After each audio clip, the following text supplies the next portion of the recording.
We're Sports on Tap. I'm your host, Rob Troutman, and we have a special guest here on Sports on Tap. He is the girls basketball head coach from Padua Franciscan High School. The Lady Bruins have had such a great season. He's in his second season. He has a 35-12 record, and he's previously served as the girls varsity assistant at Archbishop Hoban from 2012 to 2014. He's the boys head coach at Cloverleaf from 2009 to 2012, and he also served on other coaching staff at Buckeye, Cloverleaf, and Copley. He is the head coach of the Padua Lady Bruins. Dan Brown joins us, and Dan, thanks for taking time to join us today. Thanks. Yeah, thanks for having me. Appreciate it. You know, I remember you at Brunswick when you had stats, and now you're the head coach in your second season, a 35-12 record. This year, though, the Lady Bruins 18-4, 9-1 in the North Coast League Blue Division. You captured the conference title for just the second time in school history, the first since 2003, and now you're the second seed in the D2 Elyria District. You defeated Buckeye 68-36, and you'll play the third-seeded Bay Rockets this Monday at Elyria. Congratulations so far on a great season, but boy, you've come a long way. Thanks, I appreciate it. Yeah, it's been a heck of a year. I mean, the girls have worked extremely hard, and we had a goal, and it took us 2 years to accomplish it, but the girls got it done. So it's been a lot of fun. Now we're on to our second goal. So yeah, and in the 2015-2016 season, I mean, you finished 17-8 and 7-3 in conference in the Blue Division, and you lost to Elyria Catholic in the Elyria D2 District Championship. How far have the girls come from that point in time? Because I mean, you're 4 losses less this year. But, I mean, that's still a pretty good season, even last year. Sure. And, I think last year we kind of caught, everyone by surprise. And even ourselves, we weren't sure how good we were going to be. And I knew we had some talent. But, we actually won 14 of 17 of our first 17 games last year. And, and then we hit a skid where we lost about 3 or 4 in a row and kind of came back down to earth. But, I think they got a taste of things last year. We were in the conference race, till about 3 games to go. And then we obviously got to the district final too, which was somewhere that we wanted to be. But, so this year it's been a lot of, our theme has been unfinished business. And the first was the conference championship, and we were able to accomplish that. And, the second's a district championship because we came up just shy of doing that. So, now we're on that journey, but it's been great. The girls have been extremely focused, and we have a veteran group, and they know how to get it done. And being in my second year, our system's kind of in place as opposed to last year where we were kind of just still putting some things together. Now, talk a little bit about how you got into coaching. Like you said, you started off at Brunswick, and I remember taking amazing stats for the basketball team. What made you really want to get into the game of basketball, and what made you, when this Padua, the Lady Bruins opening became available for a head coach, what made you decide that you wanted to take that job? I've always been passionate about basketball for pretty much my whole life, and I knew I wasn't going to play, at the college level or the NBA level, so obviously coaching is the second best route, and it's been an experience. I've been, as you can tell just by what you were reading off earlier. I've been to a lot of different schools and been in a lot of different positions, but I was a head coach at Cloverleaf, at the latter part of last decade, and it was a good experience, but I was 26 years old, and I don't think I was ready for it. I spent 3 years there in a program that hasn't won in almost 3 decades now. And, wow. So trying to build, I don't want to say something out of nothing, but trying to build there, it was a great experience for me to get my feet wet, but it wasn't somewhere where I could stay, on a long-term basis. And, so I went to Hoban, where Scott Callahan's the head coach there, and he's a good friend of mine. And we had coached at Copley too. I was his JV coach there when he was the boys coach. So, it kind of got me recharged again, to be a head coach. I wasn't sure I wanted to do that again. I thought maybe I'll just be on somebody's staff and do that and enjoy myself. But, it was kind of funny because, Chris Medaglia, he's the AD at Valley Forge, used to be the football coach at Buckeye where I went to school. And we played each other obviously when I was at Hoban. We played Padua, and when Allie was a freshman, we talked a lot, and then their head coach stepped down right before her junior year, and we had a little phone conversation. He's like, "Hey, would you be interested in applying?" And I said, "Well, I'll think about it." And so I called Pado's AD, and I'm like, "Hey, I think about putting my name in," and I went through the interview process, and I was fortunate enough to get it, and I guess the rest is history. But but it's been quite a journey, and I'm so thankful for the people that have helped me get to this point, and obviously I'm in a great situation at Padua, just great kids, a great school, administrators who are extremely supportive. So it's been a blast. Yeah, and now going, what a story that is, where you started to where you are now, and you've done a great job. And this season has been a lot of fun, especially when you have such a senior-dominated starting lineup.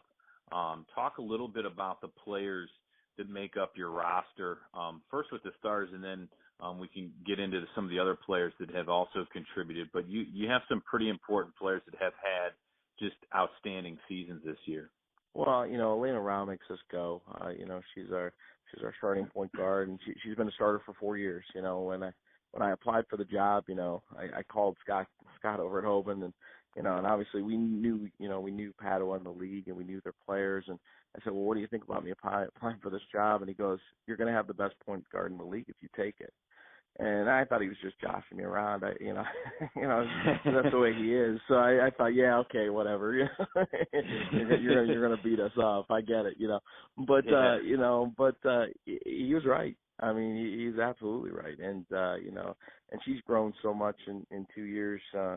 Just gone from being just a shooter and to being more of a facilitator and a leader, and doing all those great things for us that has helped us get to this point. But the rest of that senior class has just come together.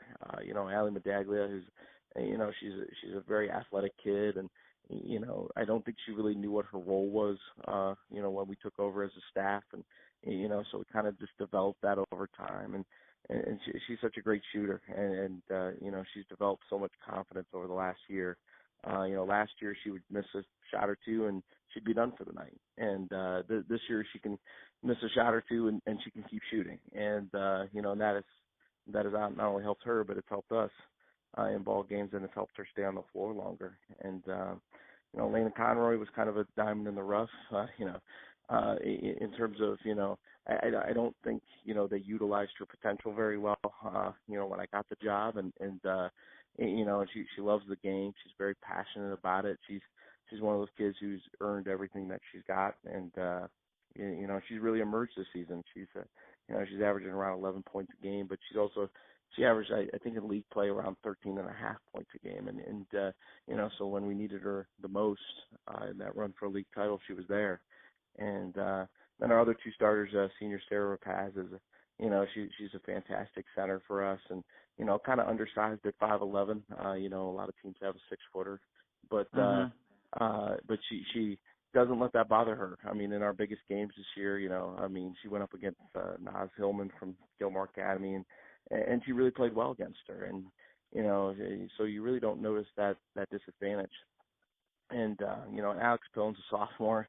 When I took over and she was a freshman, I mean, I knew she could play, and she's just she's one of those kids you want to go to war with, because she's such a tough kid, and she doesn't back down to any challenges, and I can challenge her, and she challenges me, but it's she's going to be a really, really special player. I can't wait to not only see how she finishes this year, but what the next 2 years have in store for her as she kind of takes over that leadership role herself, when these seniors graduate. But Yeah, I mean it's we go about 8 deep, and we've developed a nice chemistry over time, but it's been a blast. I mean they're just there's no drama on our team. It's just it's just a good group of kids, and and that's what a lot of teams have more talent but have more problems, and we don't.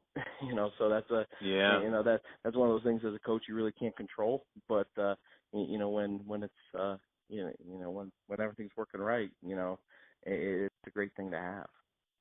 Yeah, and you were talking about Alina Rue, become the fourth player in school history to join that 1,000 point club for a 4-year career. I'm in second on the program all-time list with 1,281 entering this last Monday. I mean, that's impressive, and averaging 19.3 points a game, 0.3 points per game. That's impressive for any girls basketball player, and you could tell the ball is spread out pretty evenly. They score a lot of points. Offensively, how did you come up with an offense that really fit all these girls? Because it's really tough, it seems like, to each year you get seniors, you get sophomores, freshmen, and girls leaving the program, graduating. How do you tailor your offense to the talent that you have?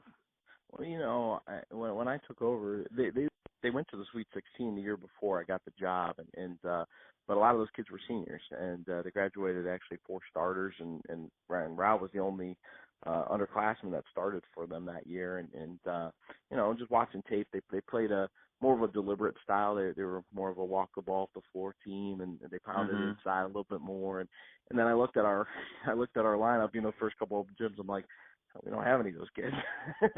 so I'm like, we can't play that way. And coaching at Hoban with Scott, our style was very, up tempo, pressure defense, and all those things. So that's where I kind of developed all those things. So I thought, let's give it a try. And that's one of the things that I've been telling people is that, not only did they accept me when I took over the position, but I revamped everything, and they could have kind of looked around and gone, wait a minute, who's this guy?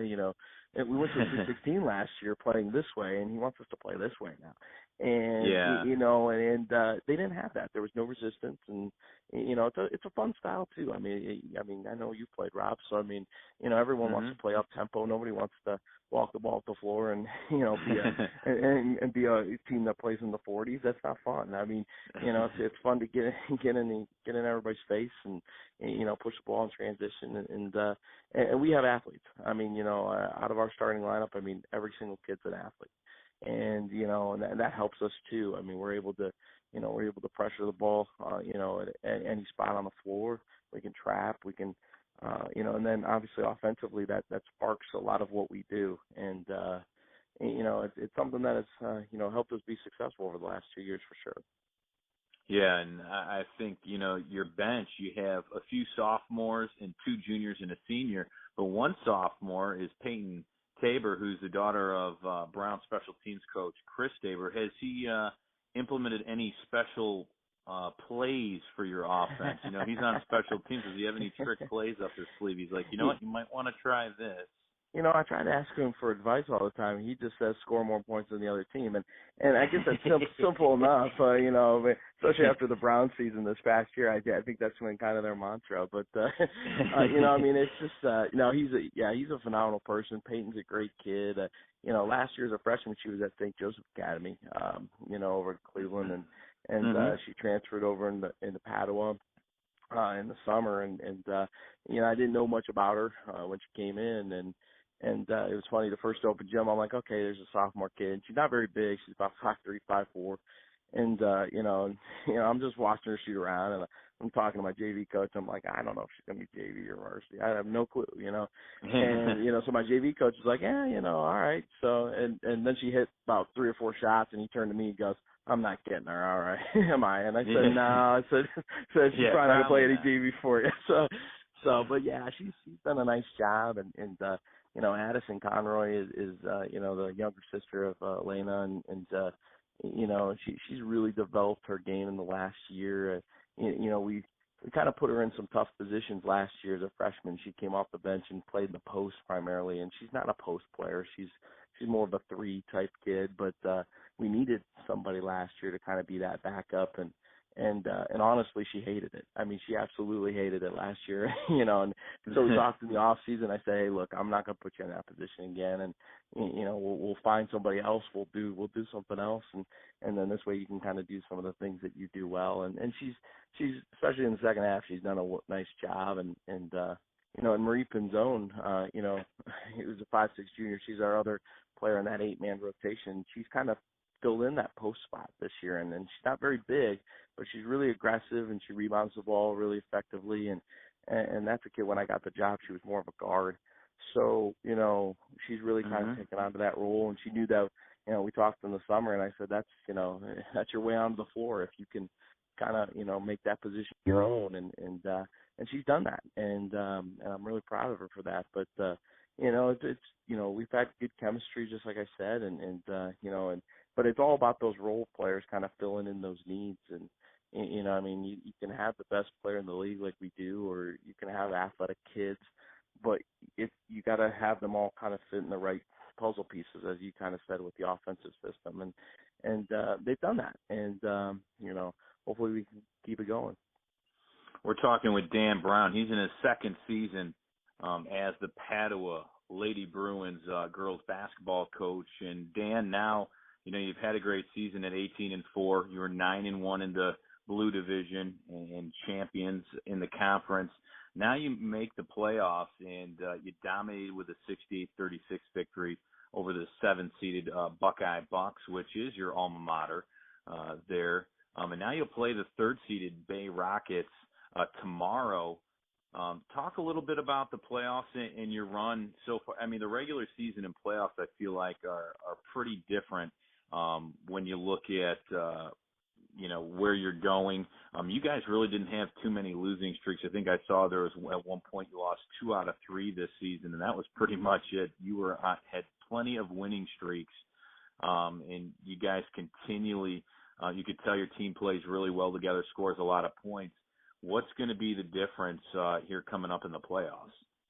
I think it's just execution. If we can, take good shots and defensively be sound and kind of understand our scouting report, I think we're going to be in every bowl game. Last year, I think in the tournament, we beat Bay in the district semifinal last year, and it was a wild game. We ended up winning by 4 and got into the final against Larry Catholic. And I think against EC, we tried to change too much. We tried to, they were more of a slower team and very veteran laden last year, and we tried to kind of play that way, and that's just not our style. So, this year we've kind of stayed true to ourselves a little bit more. I'm the kind of guy who, I'll watch about 3 or 4 different tapes on teams before we play them, and try to come up with some kind of game plan. And I'm trying not to be too cute this year. I think last year I was, last year I was kind of over evaluating some things, and it's it's shown this year. We've Gilmore Academy, who we lost to by 12. I mean, that's a team that's probably going to win the Division III state title. And that was kind of the turning point of our season. Not that we were playing poorly before that, but that was the point of the season where I think all of our girls kind of looked at each other and gone, that team play in Columbus, and we played with them. And I think they kind of just looked at each other like, well, we might be a little bit better than than we think.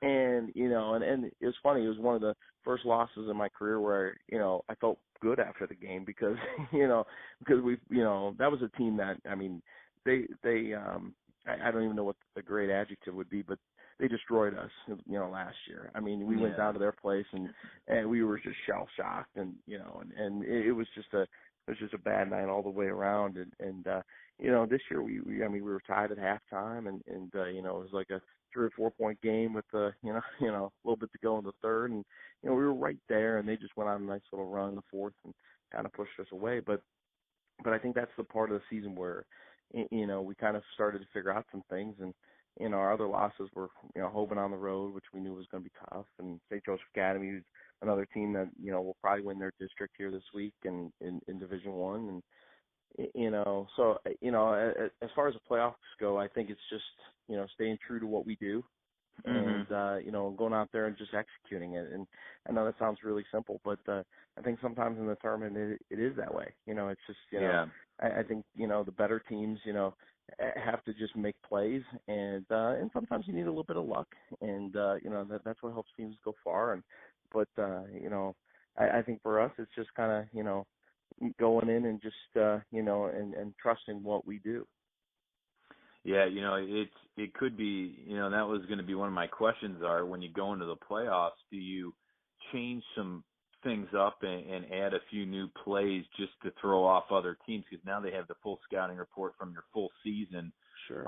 Do you have to throw some new plays in there? And can that be a little bit risky knowing that now's a crucial time and the players that you have, the seniors are so comfortable in the offense you've had set pretty much, right. The full season? I mean, do you change things or do you add maybe a few different plays, or do you just stay true and just work on defensive schemes and things of that nature? In the week that we had a week gap there between our last regular season game and Buckeye the other night, and we put in some new sets and nothing crazy, but just some things that kind of fit into what we do, and and defensively, in the second half of the year, we've kind of developed some other things on on that side of the ball that we didn't do in the first half of the year. So I mean, it's just and not to give too much away, but we just there's a couple other things that we do that, and I think that helped us in the second half of the league. Because what I noticed last year is first half of the league we played extremely well, and then the second half of the league last year we won some of those games, but the margin of victory was less. And, so you kind of go back and evaluate and go, okay, well, why were we able to beat this team by 20 the first time and then beat them by 10 the second time? And kind of figure out some things. Is it them or is it us? And I really felt it was us. I felt like we were kind of staying, so true to ourselves that we didn't change anything. And when you play a team a second time around, especially, you got to, you can't be vanilla. You gotta go out there and do some things that might take them, get them off balance a little bit, and some things that you can execute with your personnel too. So, so with that said, we've got a couple new wrinkles, but it's it's nothing crazy, and because Bay and us are pretty familiar after playing last year, and EC and us are very familiar. We not only played last year, but we scrimmaged before the year started, and I'm pretty good friends with their coach, so he kind of knows what we do and we know what they do. So so hopefully we're fortunate enough this week to kind of have two good ball games and get on to that next level. Well, you've had a great season so far, and going a little bit away from the court, what are some of your favorite memories, with this group this year? I know last year I'm sure you had plenty, but it seems like you're really close with this team, and the girls are close too. Like anything else in sports, when they get along and stuff, you have a successful season, they leave it all on the line. But, with tournaments and traveling and things of that nature, what are some of your highlights from this season that you'll remember, the memories with some of the seniors that you have on your team? Wow, there's so many, and but the best moment for me is just beating Hope and at home. It was a huge game for us. We had to win that game to win our league.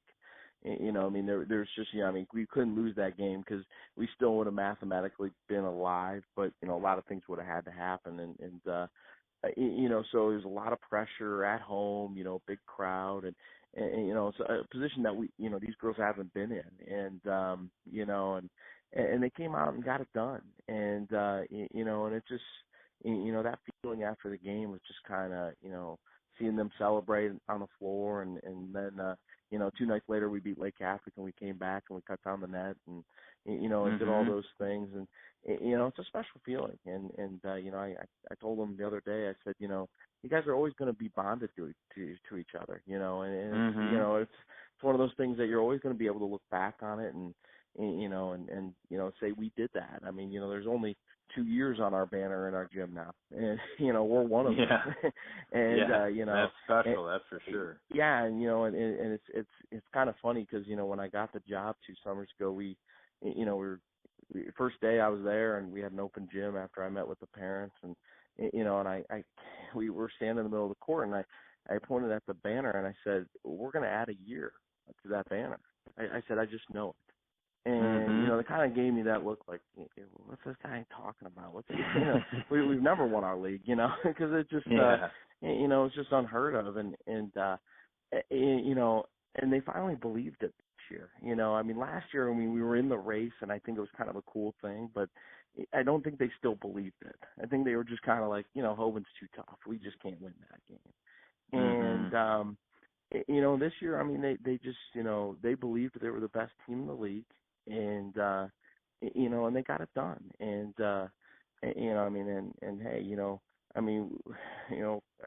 I don't even know how else to describe that, because it just, it was just a great feeling to see them get that accomplishment and be able to, to see all that hard work pay off. And that's what we talked about before the Hoban game. Is I said, think back to the spring and the summer and all the hours we put in, and all this stuff we did. I said, now you have an opportunity to play for a league title. I said, and not many people get to say that, and I said, so whatever happens, I said, you got a chance tonight to do something special, and they did it. And I think our challenge in the last week has been kind of refocusing from that. It's a great accomplishment, and I don't want to take anything away from that, because it's something we obviously are going to cherish always. But it's just, now it's like, okay, now we got to get ready to compete for a district championship, and what are some of the steps that we can kind of do to do that? And we kind of discussed that today at practice, and I said, we got new goals now, and I said, the conference championship's great. I said, but first off, nobody cares in our district that we won a conference championship. And I said, and secondly, I said, we can celebrate that in a month when we have our banquet. I said, let's, while we got an opportunity, to do something now, let's take advantage of this. So we're not looking back going, we did this, but we fell short here. And, because I don't want these seniors to leave thinking that they left some things out there. So.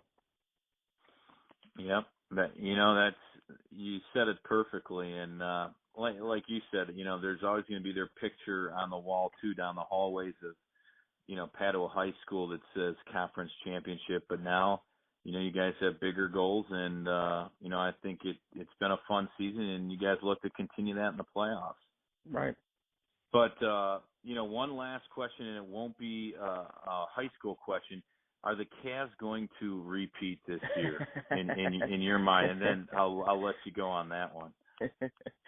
What a summer. It was just a phenomenal thing. And, it was so funny because we were playing in June in our summer league at Brea Mid Park, and the Cavs win and have their parade, and I told the girls, I'm like, hey, don't even worry about the summer league game tonight. Just go to the parade, because when are you going to do that again? It's just, you're not going to. That's true. Who knows what's going to happen this year? But you and I both know. We've lived through this. They have less years on us. So they haven't gone through this as much. But it's just, I like the moves that they're making, and the NBA is such a weird season, because you look at the game the other night against Chicago and you're like, oh, come on, they played terrible. But then you also look at it and you go, man, that's just one game, and like that's just a drop in the bucket, really, and just because the postseason's about 3.5 months. And, it's just, so once you get in, and as long as some things are shored up before, the first round happens in mid-April, I think, good things are going to happen, but, now the target's on their backs as opposed to them chasing things. So I think it's going to be interesting to see how they handle that. Now, do you think, Teron Lou has done a nice job coaching, or, if Dan Brown was head coach, is he going to tweak that offense a little bit? Yeah. No, they do score 120-something points, but the defense, has struggled a little bit, but, that's just nitpicking a really good basketball team already. First off, he was in an extremely tough position last year, and I think a lot of people forget that, because the NBA season's such a long road. You take over, how many games into the year you took over, you go from being the assistant coach to the head coach, and now you're trying to change things. He not only did that with this group, but then he won a championship with this group. You know what I mean? That's crazy. And that's that's unbelievable. And I don't care if you have the best player of the world on your team. I mean, the Cavs have had the best player of the world on their team for for a good amount of years and haven't been able to do exactly. that.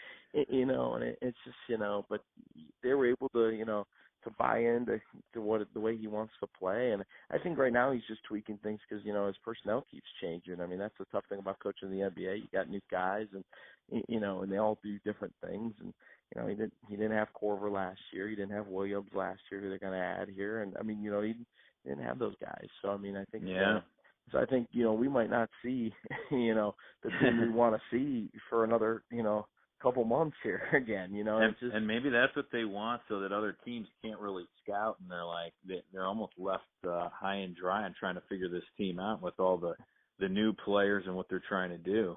That's right. The thing I like the most though is it seems like the people that they're adding kind of make sense. I mean, it's not like what was it, 5-6 years ago, where they were like, all right, let's throw Shaquille O'Neal on there, let's throw these other kids that who are all great players in their own right, but all at the end of their careers, and and really not invested in what you want to do. Good point. So, I mean, now they're getting guys that not only kind of fit some needs and some roles, but they're getting some guys who are going to be hungry for a championship too, because neither of those guys they added have won one.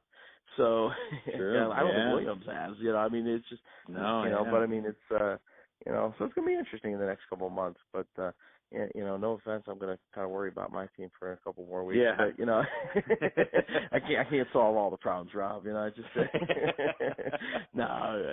I completely understand. It's going to be fun to watch. Well, Dan, we appreciate you taking time to talk to us today on Sports on Tap. And from all of us on Sports on Tap, we want to wish you good luck in the rest of the playoffs. And we'll be keeping an eye, and maybe we can have you come up to Z's with some of your players after the season. Thanks, Rob. Yeah, we would love to. All right, that's head coach of the Padua Lady Bruins girls basketball team, Dan Brown, as he joins us here on Sports on Tap. I'm Rob Troutman. We'll be right back.